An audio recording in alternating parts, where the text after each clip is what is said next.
Voilà, vous avez le bonjour de toute l'équipe de Mulhouse. Voilà, je viens de Mulhouse, la plus belle région de France. Ouais, je sais. Non, c'est sympa ici aussi, hein, je sais que c'est vraiment chouette. Voilà, vous avez le bonjour de toute l'équipe.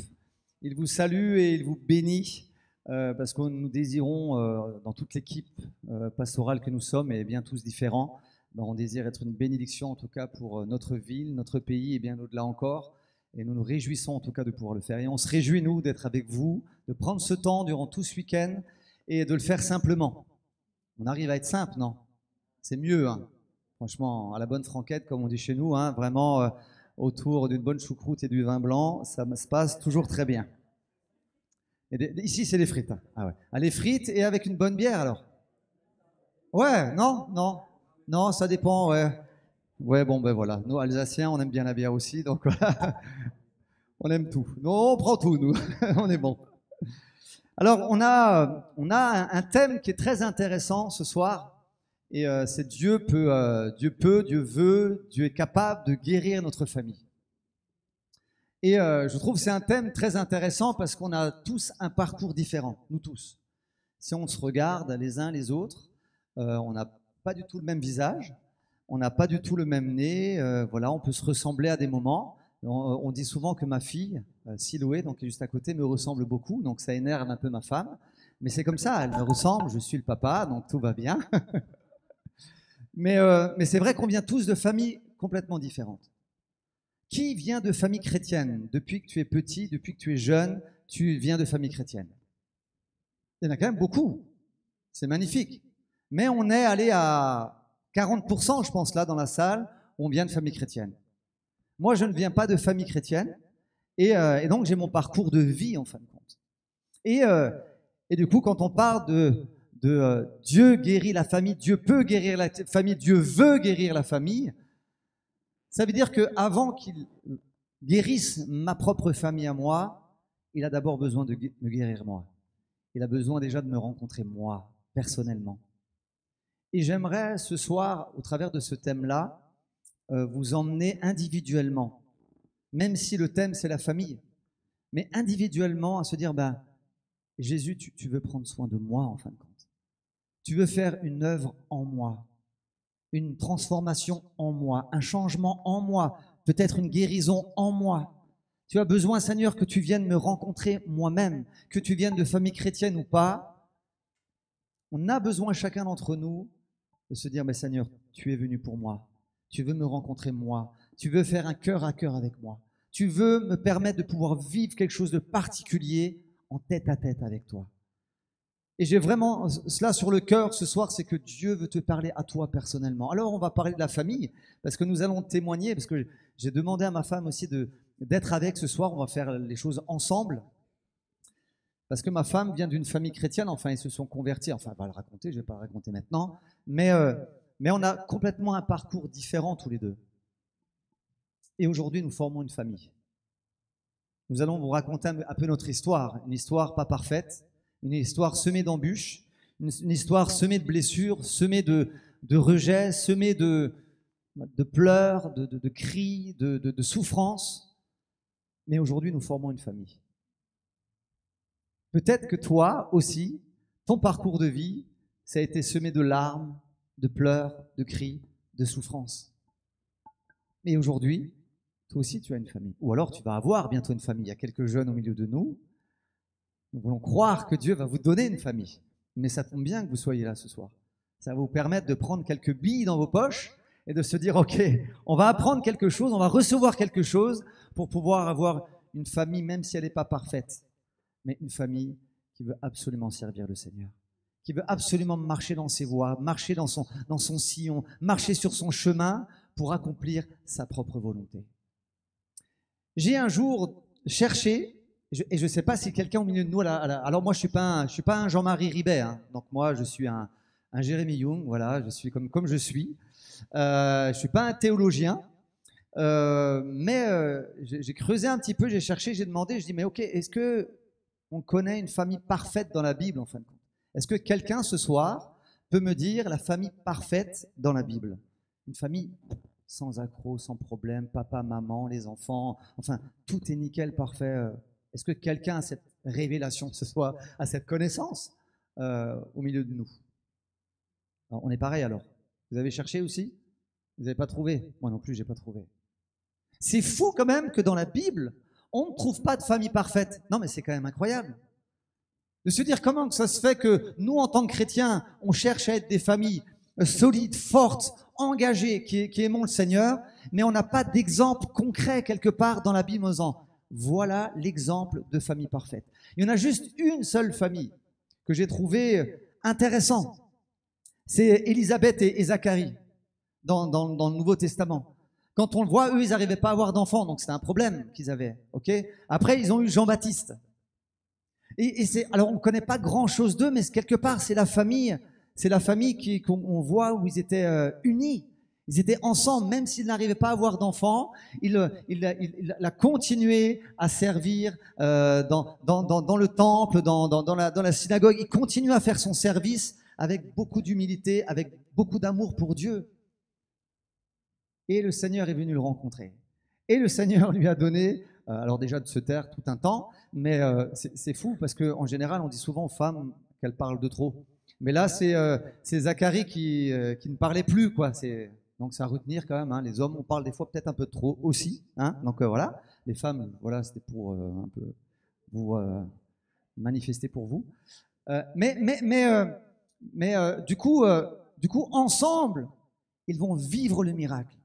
Il y avait une frustration, peut-être une blessure, un cri du cœur de ce couple-là, et Dieu leur a fait grâce. Et un Jean-Baptiste.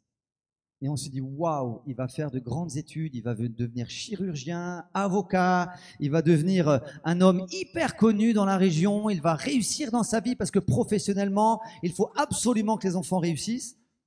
Jean-Baptiste se retrouve dans le désert avec un habit de poil, en mangeant des sauterelles et du miel, en annonçant l'évangile. Franchement, je ne suis pas sûr que c'était le projet rêvé pour des parents, en fin de compte. Aujourd'hui, le projet rêvé pour des parents, c'est que les enfants réussissent dans la vie, fassent de grandes études. Et voilà, et c'est normal, je ne dis pas que c'est pas bien. Mais lorsqu'ils ont vu un Jean-Baptiste qui était là en train d'annoncer la venue du Sauveur, ça devait réjouir leur cœur. C'est la seule famille que j'ai trouvée où je me suis dit, quand même, ceux-là, ils sont intéressants, hein. Ceux-là, ils m'ont travaillé. Mais j'en ai pas trouvé beaucoup, et notamment, j'en ai pas trouvé beaucoup ici-bas, en fin de compte, de familles parfaites. C'est juste pour vous rassurer. Parce qu'on sait tous qu'on a besoin de progresser, et on sait tous qu'on a besoin d'avancer dans notre propre vie. Je disais tout à l'heure qu'on vient tous de familles différentes, on a tous un parcours différent, et j'aimerais juste laisser la place à mon épouse pour parler, quelque part, on va commencer par le contexte familial dans lequel nous-mêmes on a vécu. Quel était notre contexte à nous? Alors je vais laisser maintenant, comme je l'ai dit tout à l'heure, les hommes aussi parlent beaucoup, donc je vais te laisser la place. Bonsoir tout le monde. Donc moi je m'appelle Hélène et j'ai 39 ans.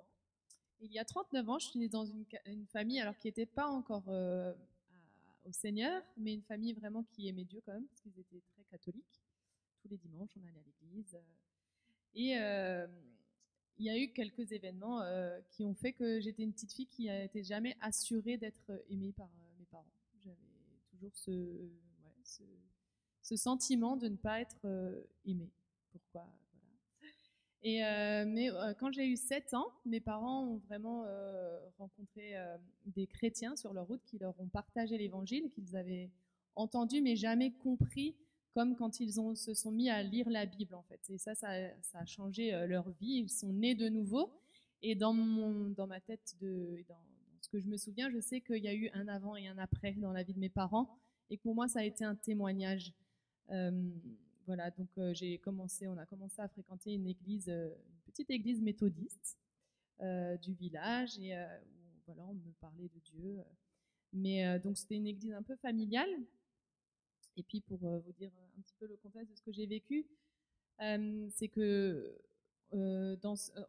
c'était dans le village, et du coup on avait beaucoup d'amis dans le village, dont un monsieur en fait qui était aussi de l'église, qui parlait toujours de Dieu, qui avait de grands discours.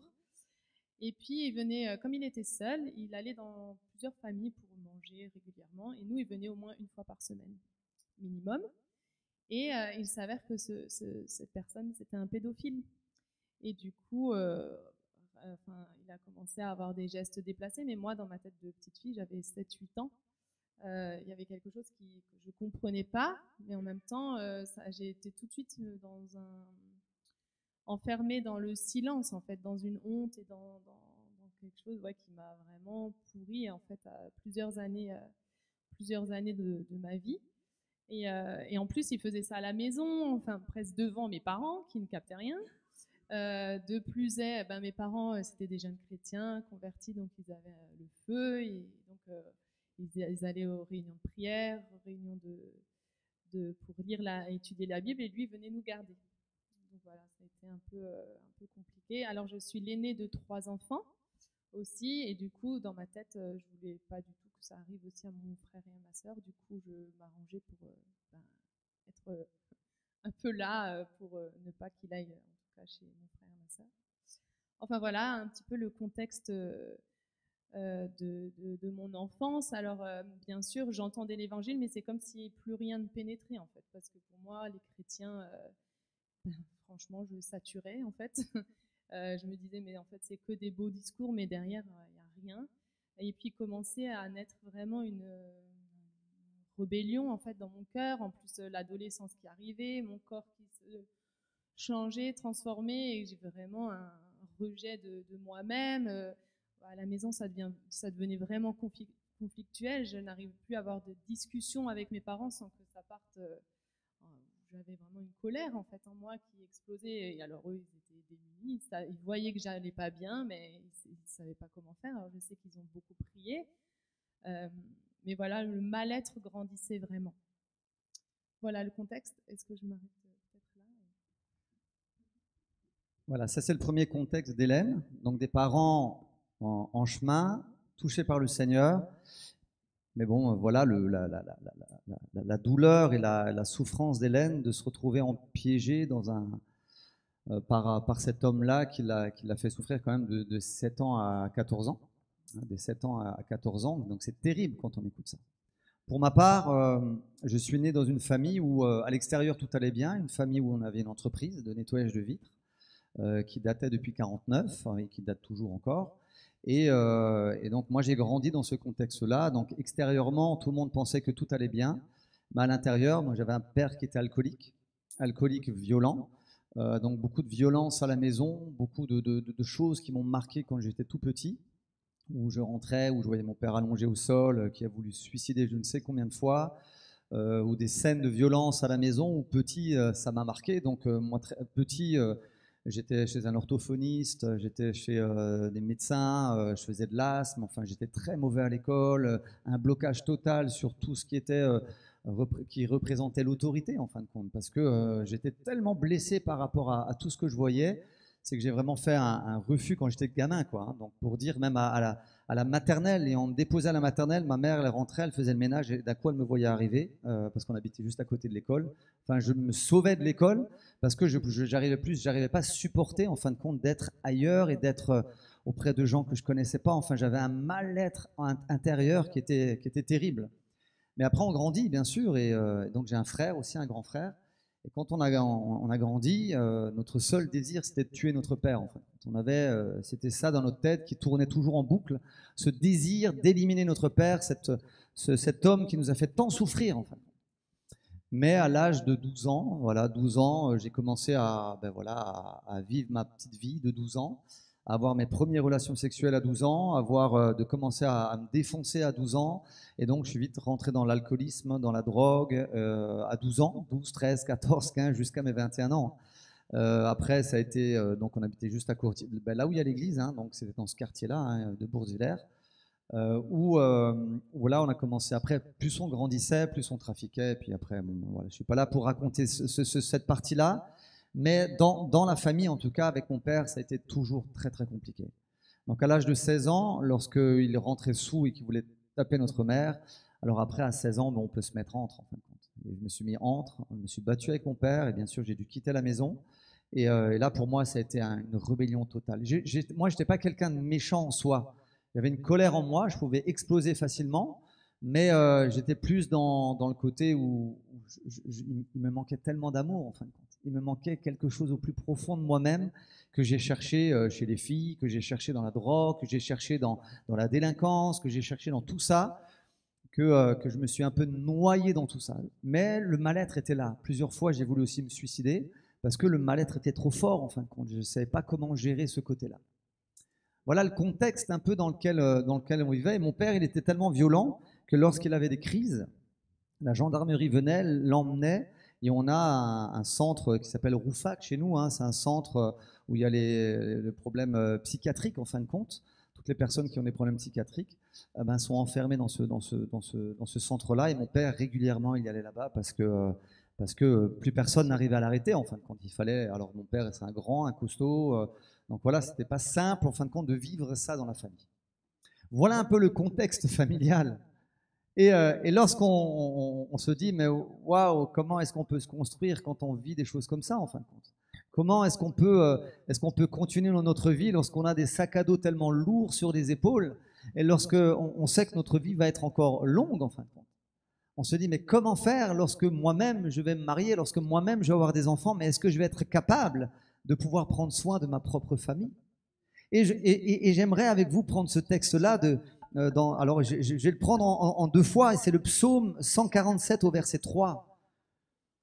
Le psaume 147, verset 3, il nous dit: il guérit ceux qui ont le cœur brisé et il pense leurs blessures. Il compte le nombre des étoiles. Il leur donne à toutes des noms. Notre Seigneur est grand, puissant, sa force, son intelligence n'a point de limite. L'Éternel soutient les malheureux. Il abaisse les méchants jusqu'à terre. Chantez à l'Éternel avec action de grâce. Célébrez notre Dieu avec la harpe. Jésus va reprendre une petite partie dans Luc 4 au verset 16 de ce verset-là. Il se rendit à Nazareth où il avait été élevé et selon sa coutume, il entra dans la synagogue le jour du sabbat. Il se leva pour faire la lecture et on lui remit le livre du prophète Ésaïe. L'ayant déroulé, il trouva l'endroit où il était écrit: « L'Esprit du Seigneur est sur moi parce qu'il m'a oint pour annoncer une bonne nouvelle aux pauvres. Il m'a envoyé pour guérir ceux qui ont le cœur brisé, pour proclamer aux captifs la délivrance et aux aveugles le recouvrement de la vue, pour renvoyer libres les opprimés, pour publier une année de grâce du Seigneur. » Ensuite, il roula le livre, le remit aux serviteurs et s'assit. Tous ceux qui se trouvaient dans la synagogue avaient les regards fixés sur lui.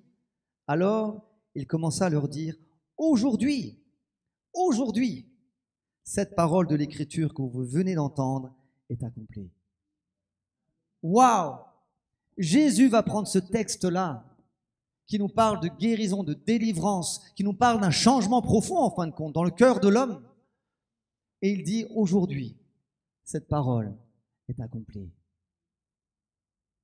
Et il me dit, mais ça, lorsqu'il l'a dit, il pensait en vérité à chacun d'entre nous. En disant, mais quel que soit le parcours de ta vie, quelle que soit ton enfance, quelle que soit la souffrance que tu as pu vivre, aujourd'hui, cette parole pour toi, elle est accomplie. Et pour ma propre vie, c'est ce qui s'est passé. Même si je vivais tant de souffrances dans ma propre famille, à l'âge de 21 ans, j'ai commencé à crier à Dieu. Parce que pour moi, je croyais en Dieu, mais lequel Dieu? Donc j'ai commencé à pratiquer l'islam. Je suis allé en Afrique pour essayer de chercher Dieu dans différentes croyances. J'ai commencé à creuser, en fin de compte, parce que le seul regard de la foi chrétienne, c'était l'Église catholique, en fin de compte. Et pour moi, au fond de moi, je me disais, mais non, c'est pas possible, quoi, c'est pas ça. Et je veux pas taper sur les catholiques, pas de problème, mais pour moi, je ne voyais pas Dieu dans tout ça, en fin de compte. Alors j'ai cherché partout. Et un jour, un ami avec qui j'étais parti en Afrique, enfin bref, je vais pas tout vous raconter, ça serait bien trop long. Mais un jour, il m'envoie une lettre de Martinique. Moi, j'étais revenu en France. Et il m'a dit, écoute Jérémy, j'ai rencontré Jésus. Et Jésus a changé ma vie. Et moi, ça m'a intéressé, en fin de compte. Je me suis dit, mais comment ça, Jésus? C'est qui ce Jésus, en fin de compte? Et alors, il m'a dit, mais va à l'église, va à la porte ouverte, va voir, tu vas voir, c'est incroyable. Je suis sûr que Dieu va te toucher, tout ça. Alors, bon, ok, moi, j'ai dit, d'accord, ça marche, je vais aller voir. Nous, on se connaissait depuis le CP, donc on a grandi ensemble au quartier. Et du coup, je vais un dimanche matin à 11h. Donc 11h, c'est quand le prédicateur a déjà commencé. un peu fracassé déjà, parce que moi, dès le matin, ben voilà, je fumais, voilà, j'avais besoin de tout le temps de me défoncer. Et je suis arrivé à 11 heures. Alors déjà, j'ai vu tous ces gens, je me dis, ils sont tous fous là-dedans, c'est pas possible, qu'est-ce qu'ils font tous là? Et d'un coup, le pasteur, il prêchait, je comprenais rien de ce qu'il racontait. Je suis resté 10 minutes, je dis, mais ils sont cinglés là-dedans. Et je suis ressorti. Ça m'a rien fait du tout. Hein. Je me suis juste dit, ils sont pas bien ici, ils ont un problème. Bref, enfin, c'est moi qui avais le problème, mais ça, je le savais pas encore. Hein. Et du coup, je ressors. Et quelques temps passent, quelques semaines passent, et son père avait le même problème que le mien. Mais le sien, là, il était en train de mourir d'une cirrhose de foie, donc il est revenu de Martinique. Et là, on a pu se voir. Et lorsqu'il me témoignait, alors déjà quand je l'ai vu descendre, alors nous on était adeptes à Bob Marley, Rastaquaire et tout ça, nous on était à fond là-dedans. Voilà. J'étais Rasta pendant tout, végétarien pendant tout un temps, enfin bref, ça aussi c'est trop long à raconter. Mais on était à fond là-dedans quoi. Et lui, il arrive de Martinique, je le vois, mais il rayonnait. C'était quelqu'un de... Il avait changé, mais il avait changé intérieurement, mais extérieurement, alors qu'il avait des locks normalement, il était habillé, je veux dire, voilà, à la cool et tout ça. Là, il était nickel, coiffé, truc, enfin bref, incroyable. Et alors moi, je lui tends le pétard, je dis, vas-y Alexandre, vas-y, prends. Il me dit, non, c'est fini pour moi. Je dis, comment ça? Toi, c'est fini, c'est pas possible. Il dit, c'est fini. Jésus m'a libéré. Et jusqu'à 3 heures du mat, on va parler ensemble. Et après, il m'a dit, mais si tu veux, demain, Jérémy, viens avec moi à l'église. Et quand il m'a dit ça, je dis, ouais, demain, je viens avec toi. Et après, il me dit un truc vraiment qui m'a... Enfin, je pense que c'était le début d'une transformation. Moi, il m'a dit, mais va dans ta chambre et demande à Jésus, Jésus, si tu existes, c'est toi qui me changes. Et c'est ce que j'ai fait. Je suis rentré chez moi, à la maison. Et moi, j'avais toujours l'habitude de fumer mon dernier pétard, quel que soit mon état, dans mon lit, dans ma chambre, à réfléchir. Des fois, je pensais à la mort, j'avais peur. Je pensais à des trucs, je sentais des angoisses. Enfin bref, j'avais ce rituel quelque part. Et ce soir-là, je suis allé, j'ai fumé, je disais, bon, okay, Jésus, si tu existes, tu me le montres. Okay, je m'endors. Le lendemain matin, je ne sais pas ce qui s'est passé, enfin si je sais, mais il y avait au fond de moi quelque chose qui me disait, aujourd'hui, tu as un rendez-vous. Aujourd'hui, tu as un rendez-vous. Alors je me suis levé, j'ai rien pris, j'ai rien touché. C'était vraiment d'un coup, je sentais un rendez-vous et j'ai dit, Jésus, toi qui soi-disant es le Fils de Dieu, si tu existes, tu me le montres. Mais je veux qu'aucun homme me touche, qu'aucun homme me parle. Je veux, parce que comme j'étais en Afrique, on était allé faire enfin chez des marabouts et tout ça. On sait qu'en touchant, en prenant quelque chose, enfin bref, il y avait plein de trucs, des rites comme ça. Moi, je voulais que personne me touche. Et du coup, ce dimanche matin, avec 2 copains musulmans aussi qui étaient venus avec qui on faisait de la musique, bref, on se retrouve dans l'église tout au fond. Et là, donc l'ami, le frère qui m'avait invité sur ma gauche et les 2 amis musulmans sur la droite.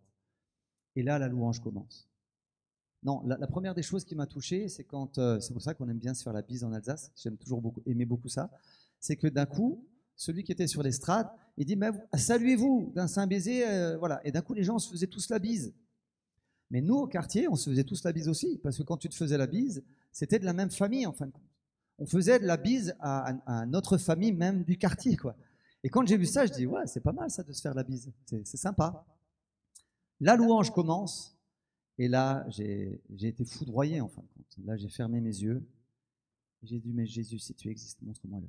Et d'un coup, j'ai senti une chaleur qui m'a envahi. J'ai senti sa présence, alors je connaissais rien, hein. Je sentais sa présence qui vient là. Et j'ai commencé à pleurer. Et j'ai pleuré 1 heure. 1 heure, j'arrivais plus à m'arrêter de pleurer. Le prédicateur, il a prêché, j'ai rien compris. Tout ça, ça me passait au-dessus de la tête. Mais ce qui venait de se passer, c'est que j'étais bouleversé au plus profond de moi-même. Enfin. Et comme si on avait pris ma vie, pris le cocotier, et qu'on a secoué, et que d'un coup, il y a plein de choses qui sont tombées de moi. Mais je ne me suis pas rendu compte de ça. J'étais bouleversé intérieurement de l'amour de Jésus. Et je voyais toute ma vie défiler. À un moment donné, je fermais mes yeux et je voyais toute ma vie défiler. Et là, je dis, mais Jésus, je te demande pardon pour mes fautes. Et je connaissais rien de la Bible. Moi, je ne lisais jamais la Bible. Je connaissais rien de l'histoire de Jésus. Vraiment, j'étais vraiment novice dans tout. Et là, j'ai demandé pardon à Jésus. Et là, j'ai senti cette paix que je ne connaissais pas avant. J'ai été bouleversé au plus profond de moi-même. Je suis sorti de l'église, alors j'ai rien compris à la prêche et tout ça. Je suis sorti. J'ai dit au revoir aux amis, je dis écoutez les gars, je viens de vivre un truc là, il s'est passé un truc en moi, laissez-moi tranquille, allez, laissez-moi cool. Et je marche, et dans ce temps-là, c'était en 95. Et en 95, il y avait, je ne sais plus, 1500 personnes à peu près dans l'église. Et quand il y a 1500 personnes qui sortent, ça fait du bruit, quoi. Ça parle, ça rigole. Là, là. Donc moi, je vais pour aller à ma voiture, et d'un coup, je suis comme dans une bulle où je n'entends plus les gens rigoler. Les gens rigolaient à côté de moi, mais je les entendais plus. Je les voyais parler, mais je les entendais plus. J'étais dans une bulle où j'entendais plus rien. Et alors, je m'arrête sur le parking et je dis, mais qu'est-ce qui m'arrive en fin de compte? Et là, moi qui ne connaissais rien, Dieu me dit dans le cœur, aujourd'hui, tu es libre. Et je ne connaissais rien. Et je me suis arrêté et j'ai entendu, alors je n'ai pas entendu audiblement, mais c'était dans mon cœur, comme beaucoup on a pu entendre Dieu venir parler dans nos cœurs, me dire, tu es libre. Et ce jour-là, j'ai été libéré. De l'âge de 12 ans, j'ai commencé même avant 10 ans déjà, je buvais déjà des bières de temps en temps, j'allais essayer d'en trouver. Mais de l'âge de 12 ans vraiment jusqu'à 21 ans, je me défonçais, mais tous les jours, tout le temps, tout le temps, tout le temps. Et là, à ce moment-là, je suis rentré à la maison, j'ai pris tout dans un sac poubelle et j'ai tout jeté. Et depuis ce jour, je suis libre. Mais au-delà d'être libre de la drogue, Dieu a fait une œuvre dans mon cœur. Dieu a transformé des choses dans mon cœur et il m'a emmené jusqu'à à nouveau rencontrer mon Père, à lui demander pardon, à lui demander le pardon pour le mal que je lui ai fait et de lui pardonner du mal qu'il nous avait fait. Il y a eu une transformation alors que moi, je me sentais complètement incapable de tellement de choses. Dieu a fait, alors ça a mis du temps. Je ne veux pas dire que ça l'a fait le lendemain, je suis allé voir mon père. Non, ça a mis au moins 3 ans, le temps de le voir. Mais Dieu a fait cette œuvre au plus profond de moi. Parce que la Bible nous dit qu'il a des projets de paix et non de malheur pour chacun d'entre nous. Hein, il a ces projets-là pour chacun d'entre nous. Et donc individuellement, moi j'ai dû vivre ce temps-là avec Dieu pour que je sois transformé, libéré, changé. Parce qu'il avait un plan aussi pour moi, pour ma propre famille. Pour la famille que j'allais former, pour la famille à laquelle j'allais devoir prendre soin en fin de compte. Et comment prendre soin de sa famille lorsque jamais ton père t'a dit je t'aime, et je sais qu'il y en a plusieurs qui l'ont vécu. Jamais ton père t'a dit je t'aime, jamais ton père ne t'a appris quoi que ce soit, même le métier. J'ai travaillé 20 ans avec mon père quand même. C'est même pas lui qui m'a appris le métier. J'ai été... je peux dire que mon père aujourd'hui, alors je l'aime aujourd'hui, il n'y a pas de problème avec lui, il n'est pas chrétien, il n'y a personne de la famille chez moi qui est chrétien, et on continue à prier, mais quand je regarde mon père, je me dis, mais il nous a rien apporté, il nous a rien apporté en tant qu'enfant. Mais quand je regarde mon grand-père, qui maintenant il est parti, il n'a rien apporté à son fils en fin de compte. Mon père n'a jamais connu l'amour non plus. Mon père n'a jamais connu un regard bienveillant. Mon père n'a jamais eu de paroles de son père qui étaient aimantes. Dieu avait besoin de venir changer mon cœur à moi, en fin de compte. Parce que j'aurais reproduit exactement la même chose. J'aurais été le même personnage que mon grand-père, que mon père, et j'aurais fait exactement la même chose. Jésus est venu sur le chemin de ma route et il m'a dit, aujourd'hui, je guéris ton cœur. Aujourd'hui, je te libère. Aujourd'hui, je transforme ta vie. Pour que tu puisses, toi aussi, être une bénédiction autant pour ton épouse que pour tes enfants. Et c'est là où je trouve que c'est extraordinaire, c'est que Dieu vient nous chercher individuellement. Vous savez, des fois dans l'église, on peut oublier ça. Parce qu'on fait partie de la famille, et c'est beau de faire partie de la famille de l'église. Mais néanmoins, Dieu veut agir individuellement dans le cœur de chacun d'entre nous. Parce que nous avons tous un parcours. Parce que nous avons tous eu quelque part des blessures, des difficultés. Hélène, elle a grandi dans une famille chrétienne, mais voilà, face à ce qu'elle a dû vivre, et elle va donner le reste de son témoignage, elle a dû vivre quelque chose qui l'emmène à aujourd'hui à être une femme, à être avec un mari, à se sentir aimée, à accepter d'aimer. Elle a eu besoin d'avoir une guérison intérieure aussi pour avoir une famille harmonieuse. Parce qu'en vivant ce genre de choses, quel regard on peut avoir sur l'homme après? C'est terrible. Ça détruit toute une vie. Mais aujourd'hui, Jésus, il est venu toucher son cœur, il est venu changer sa vie. Il lui a donné aussi là de l'avenir. Et j'aimerais juste te laisser la place de parler de la suite de ton témoignage. Alors, me revoilà. J'espère ne pas trop vous perdre. Donc, nous en étions au fait que du coup, j'étais adolescente, jeune adolescente. Et du coup, c'est vrai que devant le mal-être qui grandissait, moi, enfin mes parents surtout me parlaient. C'était comme s'ils appuyaient sur déjà quelque chose qui était très douloureux et j'explosais en fait. Donc eux, ils étaient vraiment démunis devant ça. Ils savaient qu'il y avait quelque chose, mais ils n'arrivaient pas à mettre un mot, à expliquer pourquoi je réagissais comme ça. Et c'est comme si, c'est bizarre, mais quand je repense à ces années-là, c'est comme si je vivais à côté de ma vie. En fait, parce qu'on me volait ma vie finalement et j'étais plus maître de ce que je pouvais vivre. Et dans ma tête, je me rendais même pas compte en fait que c'était ça le souci qui me gangrénait en fait, qui gangrénait tout. Pour moi, c'était un secret, voilà. Je me dis, bah, tout le monde a des secrets dans la vie. Moi, je suis là et puis je continuerai à vivre avec jusqu'à ma mort parce que pour moi, j'étais tellement enfermée dans le silence que c'était mais impossible d'imaginer qu'un jour je puisse parler en fait et dire ce qui m'arrivait parce que déjà je me sentais coupable. Parce qu'il faut savoir, au début, je vous ai dit que j'avais toujours l'impression de ne pas être vraiment aimée quand j'étais jeune. Et lui, en fait, il m'achetait, en fait, il m'offrait alors tout ce que je voulais. Hein. Je pouvais demander des trucs les plus forfilus du monde. Et voilà, il me montrait que j'étais importante, il me faisait plein de cadeaux, j'avais vraiment une relation privilégiée avec lui. Et du coup, tout ça me faisait comme me culpabiliser en fait et me rendait honteuse. Enfin, et pour moi, c'était alors là, déjà moi, c'était la honte, mais en plus, j'allais faire du mal à tout le monde, aussi à lui, qui avait déjà eu une enfance lui aussi, hein, très très douloureuse. Mais voilà, donc je décidais de rien dire. Mais face à ce malaise-là, à ce mal-être, mes parents un jour ils m'ont dit, écoute, on t'a inscrit à un camp de ski.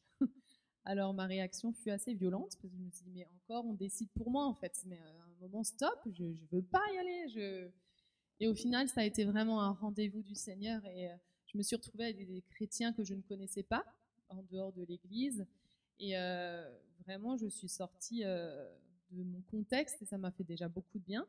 Et là-bas, j'ai pu, du coup, en dehors de ce contexte de vie que je traversais, écouter à nouveau l'évangile comme si c'était la première fois. Et donc, à une soirée, le pasteur a vraiment annoncé l'évangile, le fait que Jésus était mort pour chacun de nous et nous, quelle était la réponse qu'on voulait lui donner. Et moi, ce soir-là, j'ai dit, mais Jésus, moi, je veux te donner ma vie, en fait. Donc, je me suis avancée, je me rappelle comme si c'était hier. Je me suis avancée, on a prié pour moi et dans mon cœur, j'ai dit, Seigneur, je te donne ma vie, mais je sais que de toute façon, ce domaine-là, je sais que tu peux rien faire. J'avais une grande foi. Mais c'est vrai, pour moi, ça me paraissait, je sais que tu peux rien faire, mais en tout cas, reçois ma vie comme elle, voilà, avec ça.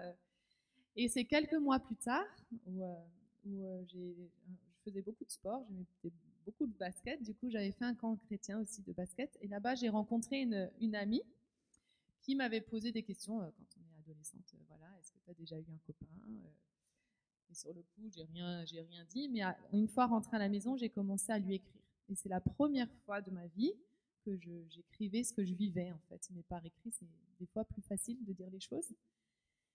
Et du coup, quand elle a reçu cette lettre, elle m'a répondu aussi par courrier. C'était encore il y a quelques années. Je correspondais beaucoup par écrit. Et puis dans cette lettre, elle me disait mais Hélène, tu peux pas rester comme ça en fait. Il faut que tu le dises. Voilà, c'est pas normal. Et puis cette lettre, bizarrement, je l'ai laissée sur mon lit. Et mes parents qui regardaient jamais mon courrier, en fait, les deux ont été poussés en fait à aller dans ma chambre et à trouver cette lettre, mais un le soir, l'autre le matin. Quoi. C'était, ils m'ont dit, mais je sais pas pourquoi encore aujourd'hui on est allé. Je sais qu'ils priaient en fait et que c'est le Seigneur simplement qui leur a permis d'avoir accès à cette lettre. Et suite à cette lettre, en fait, ils m'ont un peu convoquée. Et alors, je m'étais tellement imaginé que ça a été, alors là, ça serait catastrophe si un jour ça s'était découvert et tout. Et puis là, ils m'ont dit, mais Hélène, mais qu'est-ce qui s'est passé en fait? Et à ce moment-là, en fait, c'est comme mais une chape de plomb qui me tombait en fait. C'est enfin, je pouvais parler et dire, bah voilà ce qui s'est passé. Et puis c'est vrai que je remercie encore aujourd'hui mes parents pour l'attitude qu'ils ont eue parce que c'était une petite église. Enfin voilà, ils auraient pu dire bon ben voilà, on va demander pardon et puis on va continuer. Mais ils ont vraiment pris, ils n'ont pas pris à la légère en fait. J'ai été écoutée et c'était déjà un sujet qui pour eux était. Enfin souvent ma maman elle me disait mais si un jour on te touches ou quoi, il faut que tu m'en parles. J'étais déjà liée en fait. Et à ce moment-là, vraiment, je me suis sentie libérée. Et vraiment, la parole libère en fait. Et des fois, on se sent tellement emprisonné dans ce qu'on peut vivre et on n'arrive pas à se dire mais je ne saurais même pas comment le dire en fait. Et là, j'ai eu un déblocage en fait. Et à partir de ce moment-là, mon papa est allé le chercher avec un autre ami, hein, parce que je pense qu'il avait envie de lui faire la peau. Donc, mais ils sont allés le chercher et puis ils l'ont emmené à la gendarmerie. Et puis là, c'est suivi 3 ans où vraiment j'ai construit ma relation avec Dieu parce que je n'avais pas beaucoup d'amis. Et là, je me retrouvais dans une situation où j'allais devoir témoigner je ne sais combien de fois, aller auditionner je ne sais combien de fois. Mais je me sentais plus seule en fait. Vraiment, intérieurement, je savais que le Seigneur était là. Puis il y a une parole que mon père m'a dite, alors qu'il était vraiment lui-même affligé par la situation. Il m'a dit, Hélène, Dieu peut transformer le mal en bien. Et cette parole-là, elle a vraiment résonné dans mon cœur et je me suis dit, oui, je veux croire en fait, que autant je me sens aujourd'hui détruite, enfin, voilà, on perd des fois pied face, c'est comme si on se rend compte en fait de tout ce de tout ce qu'on a enduré. Mais de se dire, mais je veux lever mes yeux et croire que Dieu peut reconstruire ma vie, en fait. Et ça m'a vraiment porté pendant tout ce temps où, voilà, c'était compliqué parce qu'au final, il s'est avéré qu'il y avait plein d'autres personnes qui avaient été touchées par cet homme, par ces situations, mais qui n'avaient jamais rien dit. Mais je vous parle de situations qui avaient eu lieu 20 ans auparavant, en fait. Et ça avait été toujours couvert sous le ok, on ne le dit pas, on avance, mais au final, lui, continuait en fait. Il n'y a rien qui l'a arrêté. Et là, du coup, l'enquête a mis beaucoup de temps. Et pendant 3 ans, vraiment, j'ai vécu la fidélité de Dieu, où j'allais au rendez-vous, j'avais la paix. Autant c'était éprouvant, mais autant je me sentais portée. Et puis, vraiment, mon désir aussi, c'était d'obéir au Seigneur, en fait. Et pour moi, très naturellement, oui, parce que j'ai pas eu beaucoup à me battre avec ça, je dis, mais je veux lui pardonner, en fait. Ça a été une démarche qui a été tout de suite sur mon cœur et même devant la juge, j'ai dit mais moi je lui pardonne en fait. Même elle m'a dit mais si vous parlez comme ça, peut-être il aura moins de peine. J'ai dit mais moi je m'en fiche en fait. C'est mon cœur avant tout et j'avais eu des enseignements sur le pardon comme quoi c'était libérateur et puis en même temps je voulais obéir au Seigneur en fait. Et ça m'a vraiment ouvert la porte sur vraiment un chemin de guérison qui a mis beaucoup de temps, qui a mis des années. Mais bon, des années où on se voit progresser, donc ça encourage. Et puis on voit la joie qui revient, vraiment la reconstruction. C'est vrai que moi, pendant des années, je me voyais ne pas me marier. C'était pour moi quelque chose qui était difficile. Par rapport à mon amour propre aussi, je n'arrivais pas à me voir dans un miroir. Enfin, il y a eu ça touche tellement de domaines en fait dans une vie quand on vient toucher à l'enfance, à enlever l'innocence, et du coup, il y a eu beaucoup de temps. Alors, j'ai vu des psychologues, mais très honnêtement, alors ça m'a peut-être aidé à parler. Je sais pas. Encore aujourd'hui, je ne sais pas si ça m'a fait du bien. Mais en tout cas, le plus grand psychologue que j'ai eu, c'est le Seigneur. Et il y a vraiment des fois où j'étais dans des réunions et je savais en fait que Dieu était en train d'opérer en moi une œuvre de guérison. Je ne savais pas exactement comment il s'y prenait ou je ne pouvais pas vous dire ce qui se passait, mais je sais qu'il était en train de guérir mon cœur, de reconstruire ma vie. Il m'a aussi à chaque fois mis des personnes qui pouvaient m'encourager. Je sais qu'il y a eu beaucoup de personnes qui ont prié, et notamment mes parents. Et en tant que parent, je voulais vous encourager face à des situations qui vous dépassent, mais la prière en fait est efficace et le Seigneur il entend en fait. Et lui il sait, il connaît, et il sait comment s'y prendre, comment parler au cœur, comment emmener les gens à juste le recevoir. Et moi c'est vrai que ça m'a tellement touchée de me dire de sentir mais Dieu me connaît en fait. Je lui ai donné ma vie, mais il me connaissait. Et ce qui m'a touchée, c'est de me dire, mais il savait très bien qu'avec ce boulet-là, j'allais pas aller loin, en fait. Je voulais courir ma vie avec comme si j'étais dans un peignoir rempli d'eau je pouvais pas en fait. Il m'a rendu ma liberté, il m'a rendu ma dignité et il m'a aujourd'hui donné de vivre une vie de famille dans laquelle je suis épanouie. Vraiment gloire à Dieu et que cela puisse vous encourager.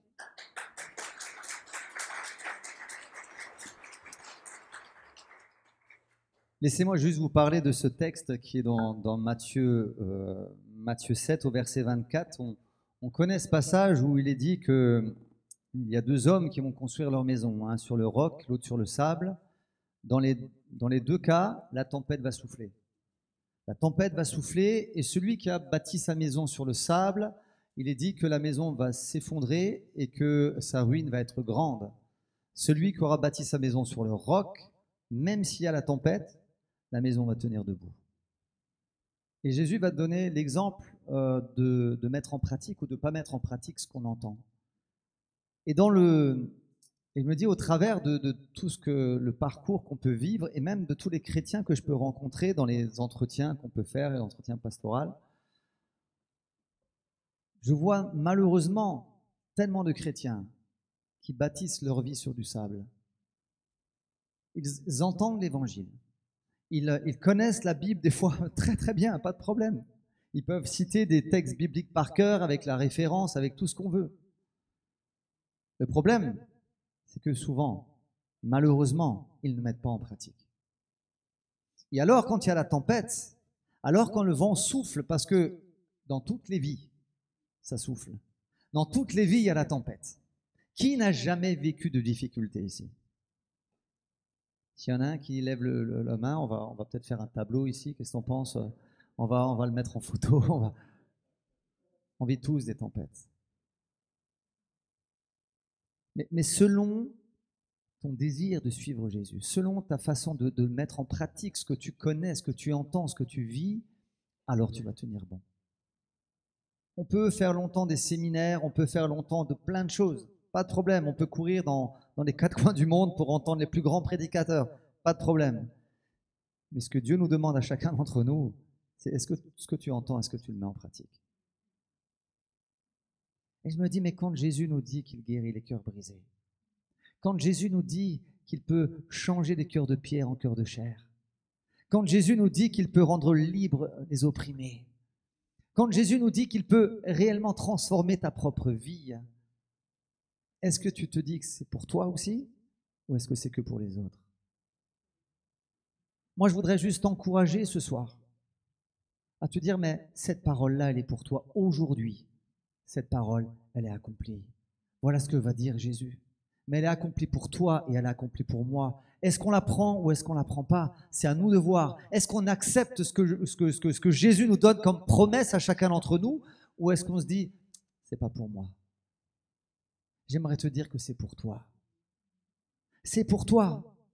Et lorsque tu vis, et on a tous des témoignages, on pourrait tous venir là avec des témoignages extraordinaires, pas de problème. Et je sais qu'on n'est pas les seuls, et merci Seigneur. Mais quand on vit quelque chose comme ça, autant pour Hélène, pour moi-même, ou même ta propre vie, alors tu sais que Dieu, dans tous les domaines de ta vie, et notamment dans le domaine de ta famille, il veut te transmettre cette foi. Il veut te transmettre cette espérance en lui. Il veut te transmettre cette parole qui donne la vie et qui peut te sortir de la situation là où tu te trouves. Jésus peut le faire pour toi,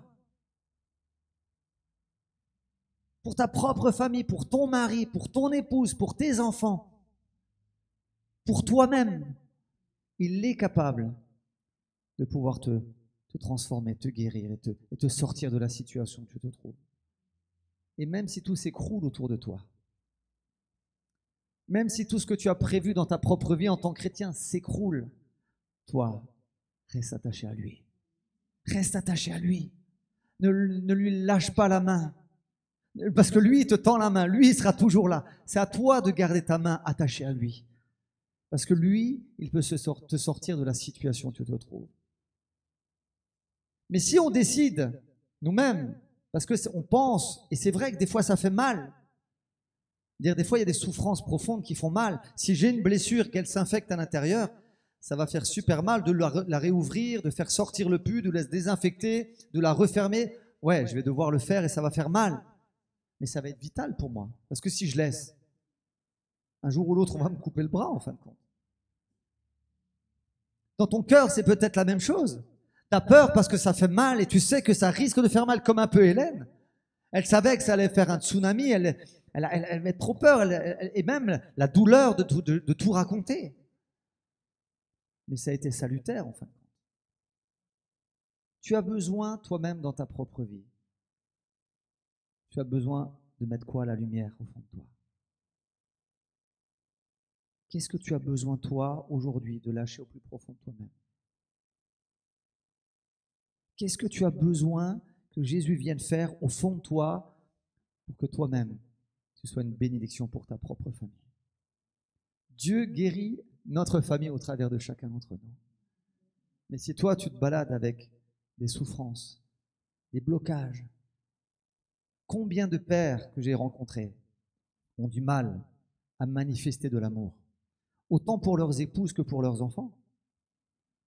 Combien de pères, souvent on a eu en entretien dans le bureau, qui sont bloqués, enfermés, parce qu'ils n'ont jamais connu ça en fin de compte. Et ils aimeraient, mais ils n'y arrivent pas. Ils sont complètement enchaînés par rapport à ça. Mais le jour où ils laissent Dieu faire, le jour où ils laissent Dieu guérir leur cœur, le jour où ils expriment quelque chose au plus profond de eux-mêmes en disant « Mais non, je ne veux pas, je veux être transformé », eh bien alors ils arrivent à aimer, alors ils arrivent à le manifester, alors ils sont des bénédictions pour leurs propres enfants et pour leurs épouses. Tant d'hommes, nous les hommes, on est des fois butés. Hein. On va dans notre grotte, on est des ours. On a besoin de se cacher un peu, on a besoin d'aller dans notre petite grotte. Et comme on est des hommes, maintenant, on est des durs. Dieu veut nous transformer. Dieu veut nous transformer. Dieu veut te transformer. Aujourd'hui même, cette parole pour toi, elle est pour toi. Aujourd'hui même. Alors si juste, mon frère, est-ce que tu peux aller au piano, s'il te plaît? Merci. Aujourd'hui même, cette parole, elle est pour toi. Ne laisse pas tes blessures, ne laisse pas ce qu'il y a au fond de toi qui te fait mal, ne laisse pas ces choses-là te guider. Ne laisse pas. Parce que ça va t'emmener à la ruine. Parce que la tempête va continuer à souffler. Parce que le vent va continuer à souffler. Parce que la pluie va continuer à tomber. Et de plus en plus, jusqu'à ce que tu t'écroules.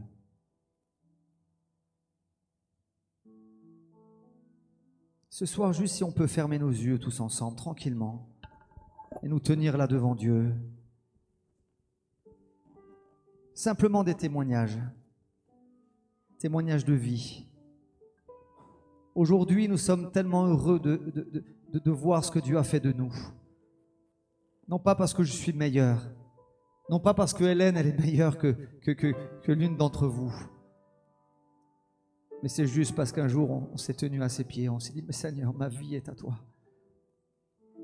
Mes souffrances, tu les as prises à la croix. Ta vie, tu as donné pour moi. Oui, pour le pardon de mes péchés, mais aussi pour toutes mes souffrances, mais aussi pour toutes mes blessures, mais aussi pour tout ce qui pourrit mon cœur et qui m'empêche d'avancer. Seigneur, oui, tu es mort à la croix pour moi. Oui, tu as versé ton sang pour moi, pour que ma vie soit bouleversée. Et je veux que tu viennes bouleverser les entrailles de ma vie. Que rien ne soit caché, mais que tout soit nu et découvert devant toi, Jésus. Est-ce que ce soir, ça peut être ta prière? Peut-être que tu es déjà âgé, peut-être que tu as déjà tout ton temps beaucoup de temps qui est passé. Dieu peut encore guérir ton cœur. Tu es un homme, une femme, qu'importe. Dieu peut guérir ton cœur pour te permettre d'être une bénédiction pour ta famille, une bénédiction pour tes petits-enfants, une bénédiction pour tes propres enfants, une bénédiction pour ton épouse ou ton mari. Que tu peux être une bénédiction en tant qu'enfant pour tes propres parents. Si tu laisses Dieu venir au plus profond de toi-même, venir guérir ce qu'il y a encore au fond de toi, qui a besoin d'être guéri, qui a peut-être même besoin d'être arraché. Alors laisse ce soir le Seigneur venir juste toucher ton cœur. Venir toucher ton cœur. Et j'aimerais pour ceux qui sentent qu'ils ont besoin qu'il y a quelque chose en eux qui bloque, une souffrance, une colère, ou je sais quelque chose que tu as vécu qui t'empêche d'avancer. Alors je voudrais juste ce soir t'inviter à... D'ailleurs, levons-nous tous ensemble. Mais j'aimerais que, si tu sens dans ton cœur que Dieu ce soir t'a pas aimé, simplement, on a voulu juste faire un cœur à cœur avec vous. Nous ne sommes pas meilleurs que vous. Aucun de nous n'est meilleur que l'un que l'autre. On veut juste avoir un cœur à cœur avec vous. Et te dire, mais oui, nous avons vécu des choses difficiles et encore, on ne vous a pas tout raconté. Mais aujourd'hui, nous sommes libres. Aujourd'hui, nous continuons à être sur ce chemin. Nous continuons à nouveau, jour après jour, à laisser Jésus transformer nos cœurs. Parce que nous ne sommes pas parfaits. Et nous voulons lui dire, mais Seigneur, nous t'avons donné nos vies. Alors agis. Nous t'avons donné nos cœurs, alors agis. Nous t'avons donné nos souffrances, alors agis. Nous t'avons donné nos cris, alors agis, Seigneur. Est-ce que ce soir tu peux le dire? Seigneur, agis au plus profond de moi-même. Viens guérir mon cœur. Viens transformer ce qu'il y a de plus dur en moi. Est-ce que tu peux lui dire ce soir? Et si tu sens que ce soir que Dieu t'a parlé, alors on voudrait juste prier pour toi. Ne regarde pas ni à droite ni à gauche, on voudrait juste prier pour toi. Alors je t'invite à venir t'avancer. À venir t'avancer. Combien de fois je me suis avancé pour qu'on prie pour moi, pour qu'il se passe quelque chose en moi.